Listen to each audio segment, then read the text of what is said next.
that which we should already know, and that which we should already be living, from the core of our being or our souls into the societies in which we live, the world which we inhabit, and the universe of which we are a part.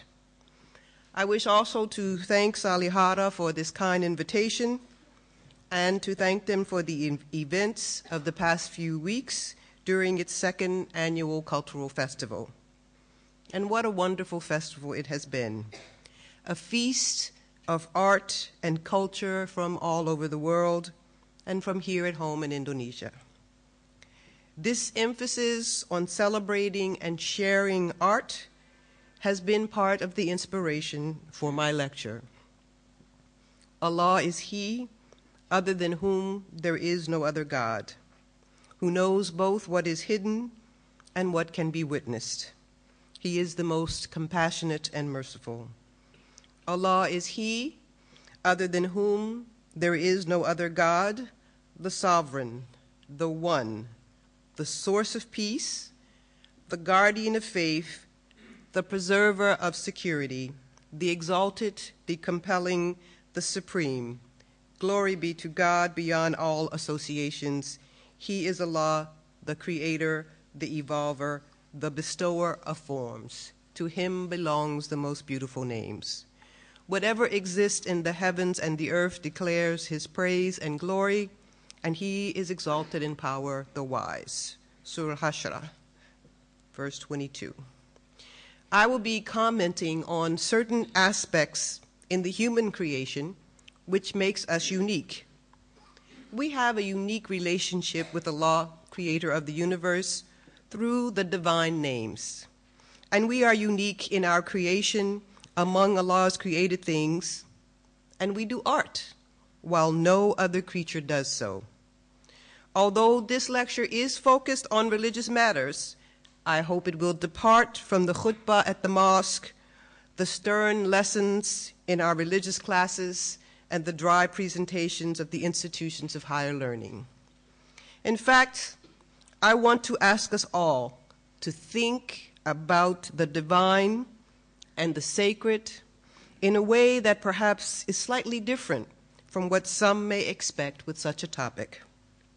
I intend to weave together a tapestry of impressions, ideas, images, and possibilities. In this lecture, then, I will discuss several things: art, culture, Islam, the divine, humankind, and the 99 names of Allah, with special focus on the feminine attributes like love, compassion, kindness, and mercy. Each of these topics is related to the other. Let me begin where Salihara has already started, the arts. First, I want to ask, what is art? And what does art have to do with culture, and in particular with the culture of Indonesia? In one way, we can see how the events of the Salihara Festival these past few weeks are events that bring to life one of the special blessings we have as human beings, the capacity to be artists. Art reflects the spirit of a people in whatever time and whatever place. So it is appropriate in these times of global pluralism for us to stand in awe not only of our own culture and its artistic expressions, but also to stand in awe of other cultures and other artistic expressions. This is one of the gifts for this year's annual Salihara Festival, and one of the gifts that it has reminded us that we have. Throughout the history of humankind, Allah has bestowed certain gifts on the human family in such a manner as to make humans distinct from all the rest of the creation. Humans are also distinct in other ways. For example, humans are the only created beings who can perform random acts of kindness. Think about this now. Random acts of kindness. I do not mean by all this that other creatures, animals, for example, perform random acts of cruelty. On the contrary, Animals are kind and cruel only in accordance to instinct. Only humans can reach above and beyond mere biological instinct and achieve higher levels of existence through our will in its limited freedom. So we come back to where I started. Human distinction through our use of and creation of art. We can see how art reflects our special nature. As we do art, we co-create with Allah, the grand creator of all. Think about it. Art is unique to human beings.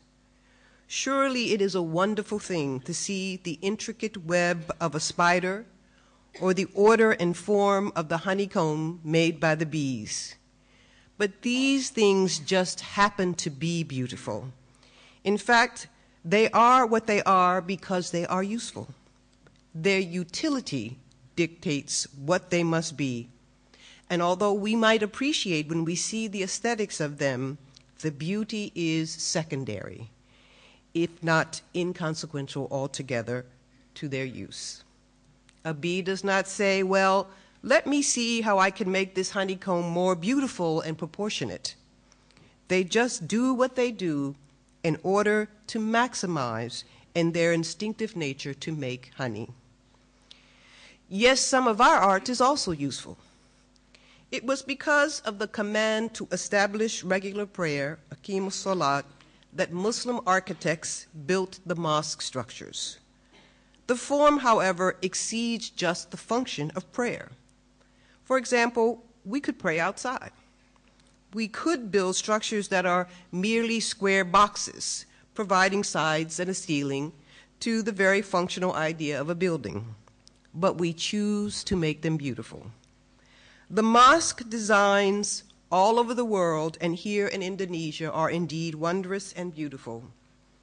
Not only did we construct these places to remember Allah and to perform our ritual duties, but also we address the particular form of Islamic worship in community by developing architectural features. For example, the larger the group of people together to pray, the more of a challenge it is to have a freestanding ceiling over us. I don't know if you've ever tried this on your own, but a ceiling does not just stand up because it has 4 walls. It collapses. But Islamic congregations are large. Muslims architects developed the arch, which forms a vault, to hold the ceiling over wide spaces for these large congregations. Then they developed domes over these vaults and arcs and decorated them ornately. The minaret was also a new architectural invention. They have a utility. They have a function. In time gone by, these towers allowed for a greater projection of the voice for the one who calls the prayer, the muazzin. But it is interesting that they already began to take on a life beyond that function. So if you look at the Suleiman Mosque in Turkey, it is self-evident that where one minara might be used as a tower for the call to prayer, then 4 or 8 such towers is either redundant or instead a reflection of that human thing, art. If one minara is useful, 4 minaras are beautiful, artistic. As far as usefulness goes, we do not need symmetry or beauty, but we are inclined towards it. We are inclined towards things that are beautiful, and so we do art. Eventually, we clothe the bare floors with elaborate carpets, and as you can see, Muslim cultures have made the most intricate and beautiful carpets noticed the world over, even for those who do not use them for worship and prostration. Finally, the mosque walls are decorated inside and outside in accordance to the 5 major features of Islamic art.